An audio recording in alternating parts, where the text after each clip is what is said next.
우리는 목욕 서비스만 하는 게 아니었어요. 안녕하세요, 선생님. 모모동의 심원장입니다. 제가 진짜 오랜만에 또 영상을 올려요. 오늘은 제가 조금 초췌한 날입니다. 왜냐면은 오늘은 우리 센터에 목욕 차량이 고장이 난 거예요. 이 고장이 난 차량을 어떻게 해야 될까? 사실 저희가 이제 한 11년째 제가 이 목욕 차량과 씨름을 하다 보니까 어느 정도 무게감을 좀 털어버리긴 했어요.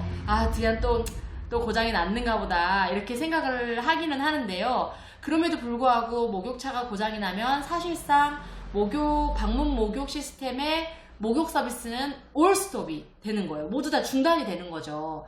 그러면 보통 그 기간 내에 근무하시는 선생님들도 근무를 못하게 되시는 건 당연한 거고요. 저희가 도시처럼 어떤 이런 정비 공장이랑 이런 것들이 정말 잘 갖춰져 있다면 또 걱정을 좀 안 하겠는데, 혹은 우리 동네 근처에 목욕 차량을 좀 전문적으로 만들어서 판매하는 그런 업체라도 주변에 있으면 또 걱정을 좀 안 할 텐데, 저희는 약간 오지도 아닌 오지 같은 곳이어서 사실상 어떤 차량을 수리한다는 게 정말 쉽지는 않아요.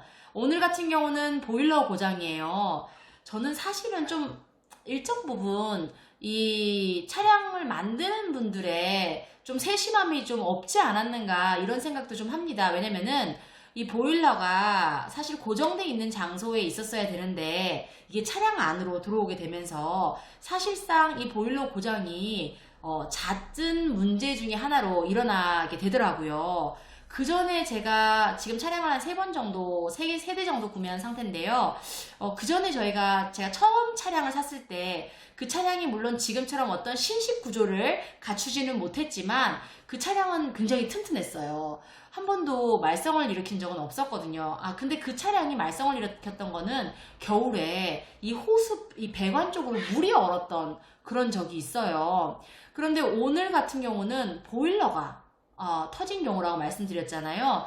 제가 이번 차량을 바꾸고 나서는 보일러가 지금 벌써 3번째 터지는 거예요.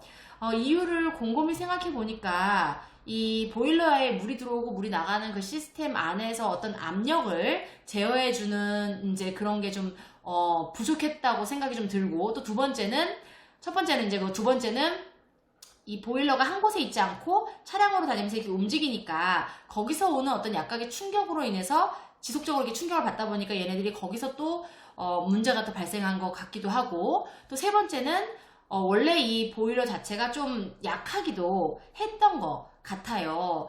그래서 아무튼 이 방문 요양 서비스 중에 방문 목욕 차량을 이용하는 목욕 서비스는요, 이 재가기관들에게 좀 여러 가지 고충사항을 주는 사업 중에 하나예요. 그럼에도 불구하고 우리가 왜 방문 목욕 서비스를 지속해야 되냐면요. 도시는 좀 덜한데 시골 지역은요, 집 안에 이 목욕 시설이 갖춰진 집들이 참 적어요. 시골도 이제 시골 나름이겠지만은 읍 단위까지는 그래도 아파트들도 있고 수세식 화장실을 쓰고 이 욕실도 이런 타일 형식의 욕실을 사실 쓰시는 곳들이 있지만, 이 면 단위로 들어가면요, 옛날 집들 같은, 요즘엔 또 이렇게 수리를 리모델링 한 집을 제외한 옛날 집들 같은 경우는 화장실이 굉장히 낮고, 그리고 밑에가 시멘트 바닥으로 돼 있고, 그리고 이 샤워하기도 사실 용이하지 않은 곳들이 많고요. 또 하나는 대상자분들이 기름 보일러를 사용하시면서 이 뜨거운 물을 조금이라도 틀면 이 기름 보일러가 굉장히 좀 팍 달잖아요. 안 쓰던 걸 뜨거운 물을 데워야 되니까 많은 양의 기름이 필요로 하거든요. 물론 젊은 사람들이야 신경을 안 쓰고 쓰겠지만은 어르신들은 그 눈금 하나하나를 굉장히 신경을 쓰세요. 그래서 기름이 아까워서 뜨거운 물을 안 쓰시는 분들이 많아요. 그래서 목욕을 집에서는 잘 못 하시는 거죠. 그래서 이런 목욕 차량이 이 시골 단위일수록 특히나 더 많이 필요로 하고, 비록 이 목욕 서비스가 진행이 굉장히 어렵다고 해도 우리가 이렇게 목욕 차량을 이용한 목욕 서비스를 지속해야 할 수밖에 없는 그런 이유가 있어요. 그래서 아무튼 제가 오늘도 고군분투 했어요. 대구로 갔다가 다시 합천에 왔다가 또 다시 정비공장을 찾아갔다가 용접하는 곳을 갔다가 막 그랬는데요. 결론은 다시 보일러를 교체하는 수밖에 없더라고요. 이게 비단 보일러의 문제만은 아니고요.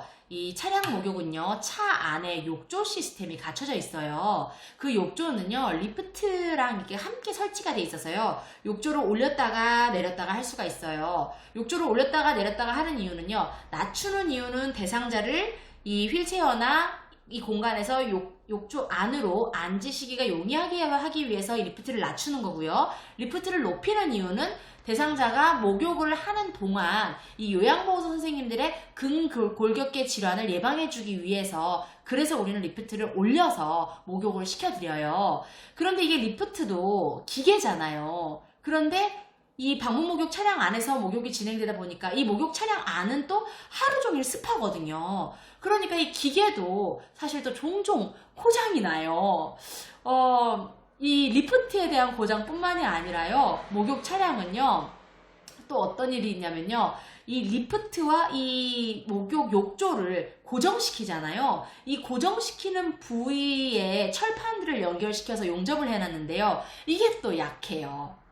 그래서 또 문제가 있어요.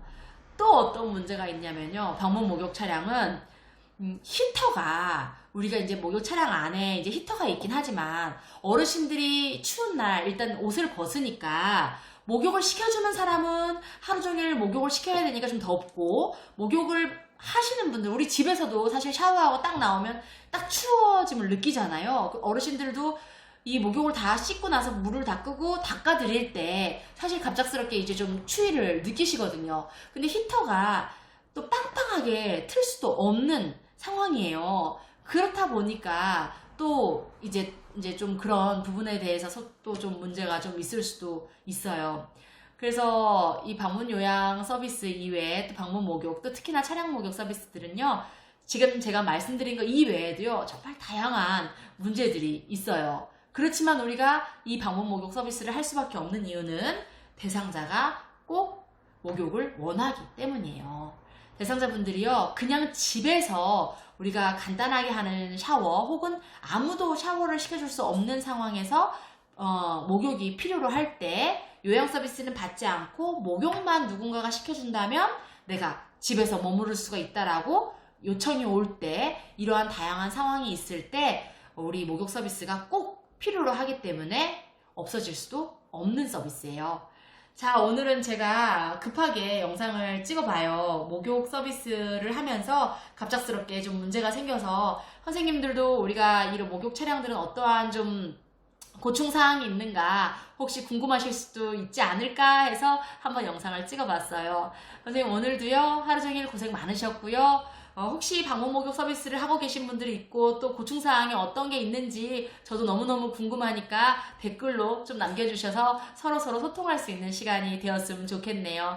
선생님 오늘 하루도 너무너무 수고 많으셨습니다. 저는 또 다음 영상에서 찾아뵙도록 할게요.